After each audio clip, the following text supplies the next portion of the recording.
جبکہ حقیقت کیا ہے؟ آج ہر بندہ کسی کو سمجھانے کے لیے تو بندہ کہہ دیتا ہے پریکٹیکلی ہو جاؤ، پریکٹیکلی ہو جاؤ، پریکٹیکلی ہو جاؤ۔ کائنات میں سب سے زیادہ پریکٹیکلی چیز کیا ہے؟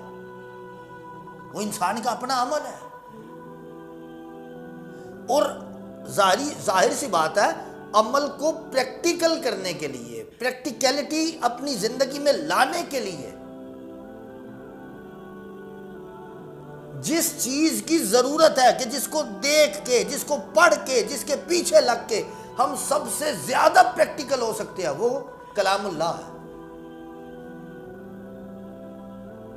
وہ کلام اللہ اور فرمان مصطفیٰ، بس ان سے بڑی کوئی حقیقت کائنات میں ہے ہی نہیں، ہو ہی نہیں سکتی، لیکن ہم نے ان کو سمجھا ہی نہیں۔ اب دیکھیں قرآن نے کتنی خوبصورت اور کتنے صاف لفظوں میں کہا ہے، اے ایمان والو اللہ سے ڈرو اور سیدھی صاف ستھری بات کہو۔ کیوں اپنی بات میں پیچ و خم ڈالتے؟ کس وجہ سے اپنی بات میں اتنے زیادہ جمگٹے اکٹھے کر کے لے آتے؟ اور یہ تب ہی بندہ کرتا ہے جب اللہ سے ڈرتا نہیں ہے۔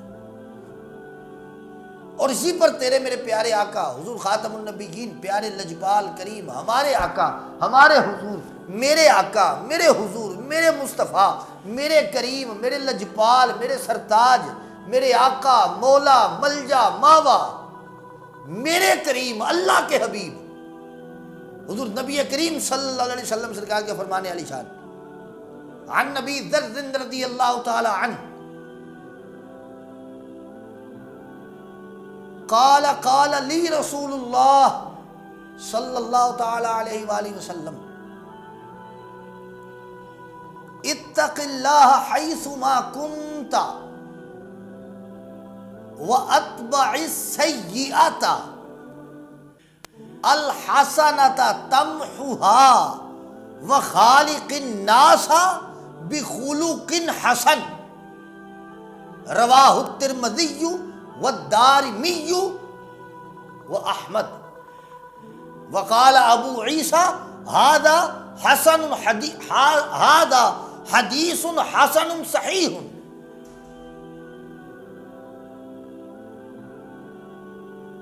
کہ حضرت ابو ذر رضی اللہ تعالیٰ عنہ آپ روایت کرتے ہیں کہ حضور نبی اکرم صلی اللہ علیہ وسلم سرکار نے مجھے فرمایا تم جہاں بھی ہو اللہ سے ڈرتے رہنا، اور گناہ کے بعد نیکی کیا کرو، کیونکہ نیکی گناہ کو مٹا دیتی ہے۔ اور پھر آخر میں فرمایا وہ خالق الناس بخلق حسن، اور لوگوں سے اخلاق حسنہ کے ساتھ پیش آیا کرو۔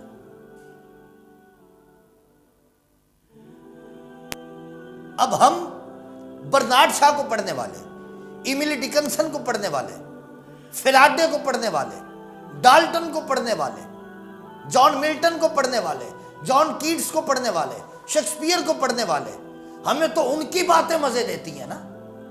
آنا کبھی مصطفیٰ کا کلام پڑھا ہوتا، یہ سارے اکٹھے ہو جائیں، ان کی سوچیں، نظریات، علم، عمل، انہوں نے جتنی بھی تھیوری یا فلسفیاں انہوں نے بنائی ہے اور دنیا میں رائج کرنے کے لیے جو کچھ انہوں نے کیا ہے یا کہا ہے، وہ سارے کا سارا، بلکہ پوری کائنات میں جتنے مفکر ہیں، پوری کائنات کے جتنے فلسفی ہیں، وہ سارے اکٹھے ہو کے آ جائیں تو اکیلے مصطفیٰ کریم کے لفظ قالا کا مقابلہ بھی نہیں کر سکتے۔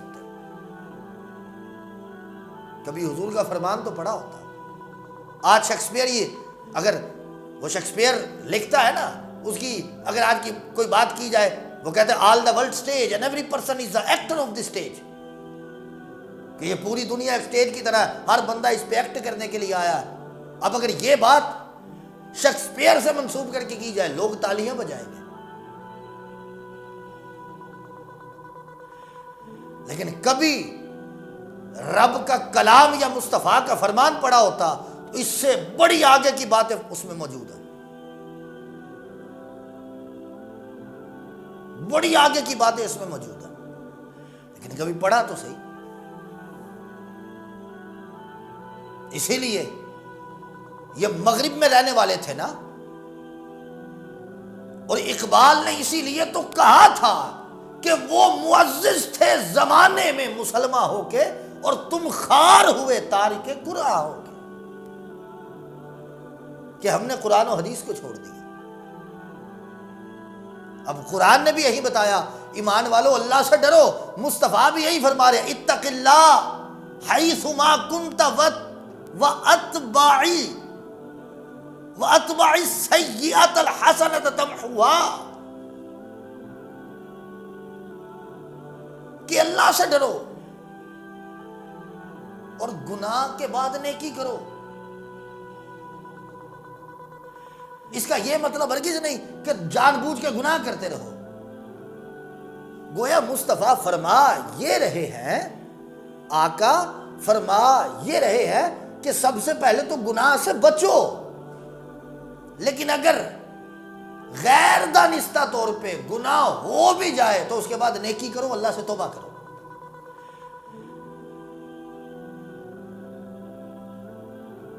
لیکن آج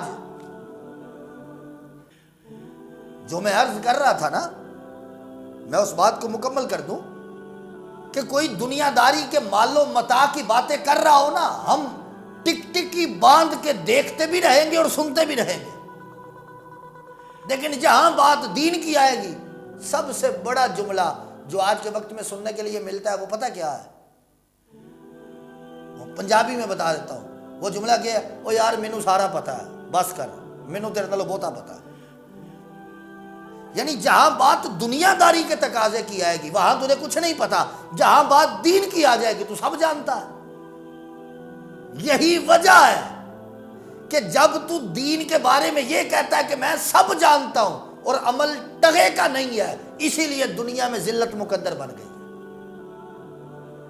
اگر ذلت سے نکلنا چاہتا ہے تو رب کے کلام کو تھام، مصطفیٰ کے فرمان کو پکڑ، پھر دیکھ یہ دنیا بھی تیری ہو جائے گی، آخرت بھی تیری، یہاں بھی عزت تیرے قدموں میں ہوگی، وہاں بھی عزت تیرے قدموں میں ہوگی، یہاں بھی راج تو کرے گا، وہاں بھی راج تو کرے گا، یہاں بھی گھر تیرا بسے گا، جنت میں بھی گھر تیرا بسے گا۔ لیکن شرط کیا ہے؟ رب کے کلام کو تھام، مصطفیٰ کے فرمان کو سینے سے لگا، پھر دیکھ تیری دنیا آخرت سنورتی کیسے ہے۔ جب تو یہ کرے گا تب ہی تجھے گناہوں سے بخشش بھی ملے گی، اللہ کی مغفرت کے دروازے بھی تیرے لیے کھلیں گے۔ تو دعا ہے اللہ رب العزت کی بارگاہ میں اللہ پاک مجھے آپ کو عمل کی توفیق عطا فرمائے۔ وآخر دعوانا الحمد